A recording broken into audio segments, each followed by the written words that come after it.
Training কেন দরকার? একটা অনেক বড় বিমান, বিমানে যাত্রী সবাই উঠছে, যাত্রীটার পর হঠাৎ বিমানটা তো পাইলট চিন্তা করবে ঘটনা কি, স্টার্ট নিচ্ছে না কেন? সকল ইঞ্জিনিয়ারকে ডাকা হলো যে তোমরা চেক করে দেখো এখানে ঘটনা কি বিমানে। তো তারা সবকিছু দেখলো যে না ইঞ্জিনে কোনো সমস্যা নেই।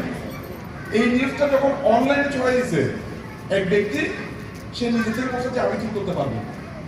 তখন তাকে ডাকা হলো, ডাকার পর সে 5-10 মিনিট ইঞ্জিনের মধ্যে কি দেখলো জানি না, হাতুড়ে দিয়ে একটা বাড়ি দিচ্ছে, বিমান স্ট্যান্ড হয়ে গেছে। বিষয় হচ্ছে তো তাকে জিজ্ঞেস করতেছে মানে তুমি একটা সামান্য বাড়ি দিচ্ছ, কত টাকা দিতে হবে? বলতেছে $10,000। কত ডলার? $10,000 দিতে হবে তাকে। তো এরা বলতেছে একটা বাড়ির দাম কি $10,000? বলতেছে না, বাড়ির দাম $10,000 না, ধরেন একটা বাড়ির দাম $1, বাকি $9,999 হচ্ছে কোথায় বাড়ি মারবো।